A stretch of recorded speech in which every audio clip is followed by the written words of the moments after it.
पापाकुंशा एकादशी।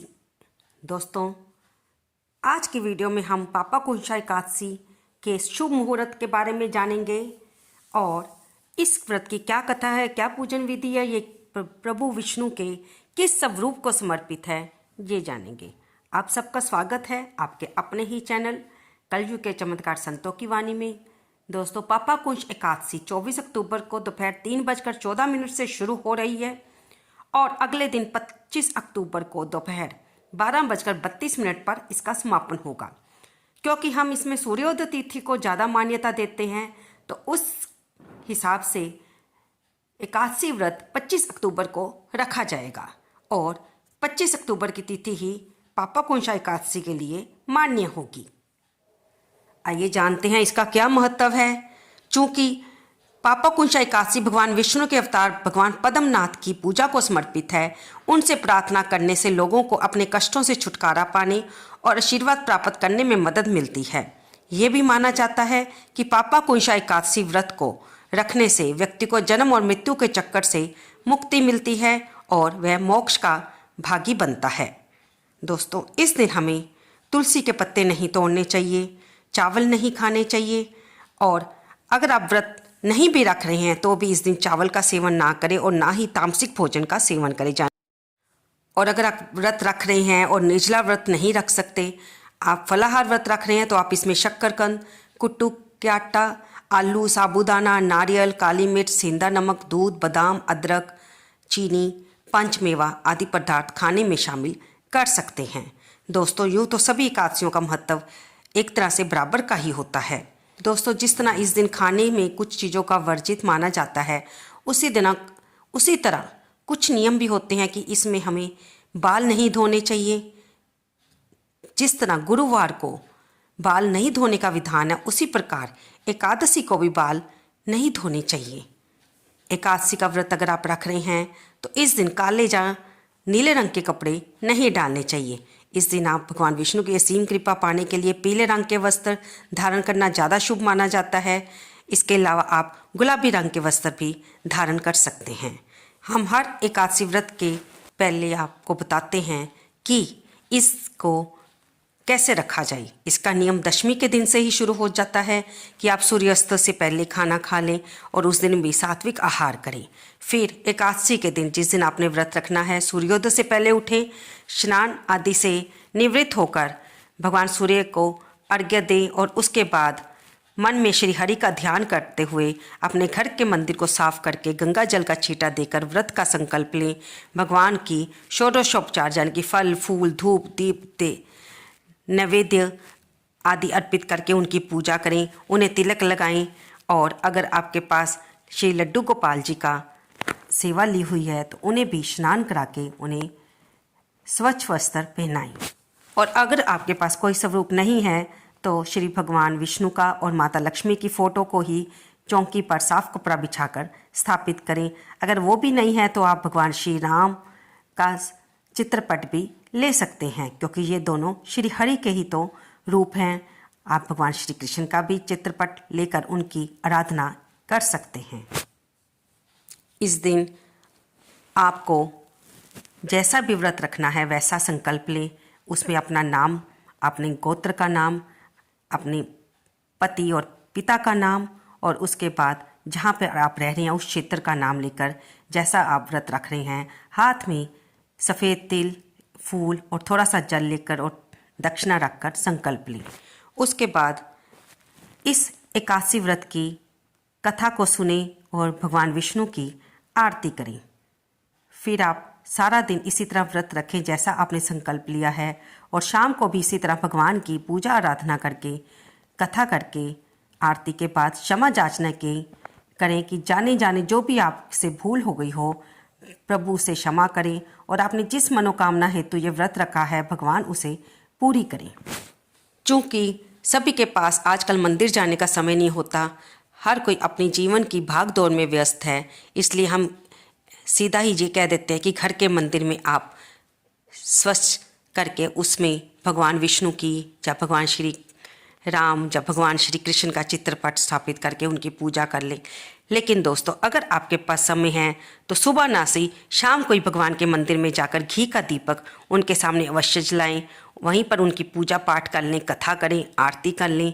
इससे जहाँ पर क्योंकि मंदिर में पॉजिटिव ऊर्जा का संचार होता है, उससे हमारे मन का मनोबल बढ़ता है और हमारे शरीर में, हमारी आत्मा में एक तरह से सकारात्मक ऊर्जा का संचार होता है। इसलिए मंदिर जाने में कंजूसी कभी ना करें। दोस्तों हम आप एक और जानकारी दे दें कि पापा कुंशा एकादशी के दिन भद्रा और पंचक भी है। इस दिन भद्रा सुबह 6:28 से शुरू हो रही है और दोपहर 12:32 तक रहेगी। भद्रा का वास धरती पर है तो इस समय कोई शुभ कार्य ना करें। पापा कुंशा एकादशी पर पूरे दिन पंचक है। दोस्तों पापा कुंशा एकादशी व्रत का पारण समय 26 अक्टूबर को द्वादशी तिथि में सुबह 6:28 से लेकर 8:43 के बीच में होगा। इसलिए आप 25 अक्टूबर को एकादशी का व्रत रखकर 26 अक्टूबर को इस समय के बीच इस व्रत का पारण करें और पारण में आप किसी ब्राह्मण को भोजन करा सकते हैं और उसे यथाशक्ति दान दक्षिणा अवश्य दें। आइए अब हम सुनेंगे पापा कुंशा एकादशी की व्रत कथा। क्योंकि आप जानते हैं कि ये सारी व्रत कथाएं भगवान श्री कृष्ण से युधिष्ठिर जी सुन रहे हैं, तो आइए हम भी इस एकादशी व्रत की कथा उनके श्रीमुख से सुनते हैं। जैसा कि शास्त्रों में बताया गया है, पाप रूपी हाथी को व्रत के पुण्य रूपी अंकुश से बेधने के कारण ही आश्विन मास के शुक्ल पक्ष की इस एकादशी का नाम पापा कुंशा एकादशी है। इस दिन पद्मनाथ भगवान विष्णु की भक्ति भाव से पूजा करके ब्राह्मणों को उत्तम दान और दक्षिणा देनी चाहिए। जनहितकारी निर्माण कार्यों तथा मंदिर, धर्मशाला, तालाब, प्याऊ, कुएं, बाग आदि बनवाने के कार्य प्रारंभ करने के लिए पापा कुंशा एकादशी एक उत्तम मुहूर्त है। युधिष्ठिर ने आदरपूर्वक श्री कृष्ण भगवान को नमन करके कहा, हे जनार्दन, आश्विन शुक्ला एकादशी का क्या नाम है? कृपया करके इस व्रत की विधि और उसका फल कहिए। भगवान श्री कृष्ण ने कहा, हे युधिष्ठिर, समस्त पापों का नाश करने वाली इस एकादशी का नाम पापा कुंशा एकादशी है। इस दिन मनुष्यों को विधि पूर्वक भगवान पद्मनाभ की पूजा करनी चाहिए। ये एकादशी मनुष्य को मनवांछित फल देकर स्वर्ग प्राप्त कराने वाली है।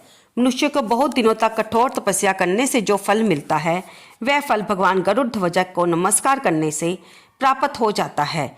जो मनुष्य ज्ञानवश अनेक पाप करते हैं परंतु नित्य हरि को नमस्कार करते हैं, वे नरक में नहीं जाते। विष्णु के नाम के कीर्तन मात्र से संसार के सब तीर्थों के पुण्य का फल मिल जाता है। जो मनुष्य भक्त वत्सल भगवान विष्णु की शरण में जाते हैं, उनको कभी भी यम यातना नहीं भोगनी पड़ती। जो मनुष्य वैष्णव होकर शिव की और शैव होकर विष्णु की निंदा करते हैं, वे अवश्य ही नरकवासी होते हैं। सहस्रों वाजपेयी और अश्वमेघ यज्ञों से जो फल प्राप्त होता है, वह एकादशी के व्रत के 16वें भाग के बराबर भी नहीं होता। संसार में एकादशी व्रत के बराबर कोई पुण्य नहीं, परंतु इस पापा कुंशा एकादशी के समान पवित्र तो तीनों ही लोकों में कुछ भी नहीं है। जब तक मनुष्य पद्मनाभ की एकादशी का व्रत नहीं करते, तब तक ही उनकी देह में पाप वास कर सकते हैं। ये एकादशी स्वर्ग, मोक्ष, आरोग्यता, सुंदर स्त्री तथा अन्न और धन देने वाली है। इस एकादशी व्रत के बराबर गंगा, गया, काशी, कुरुक्षेत्र और पुष्कर भी पुण्यवान नहीं है। इस एकादशी का व्रत और जागरण करने से मनुष्य विष्णु पद को प्राप्त होता है। हे राजेंद्र, इस व्रत के करने वाले 10 पीढ़ी मातृपक्ष की, 10 पीढ़ी पितृपक्ष की और 10 पीढ़ी मित्र पक्ष का उद्धार कर देते हैं। वे स्वयं भी दिव्य देह धारण कर चतुर्भुज रूप होकर पीतांबर पहन और हाथ में माला लेकर गरुड़ पर चढ़कर विष्णु लोक को जाते हैं। हे राजन, इस व्रत को करने से पापी मनुष्य भी दुर्गति को प्राप्त न होकर सदगति को प्राप्त होता है।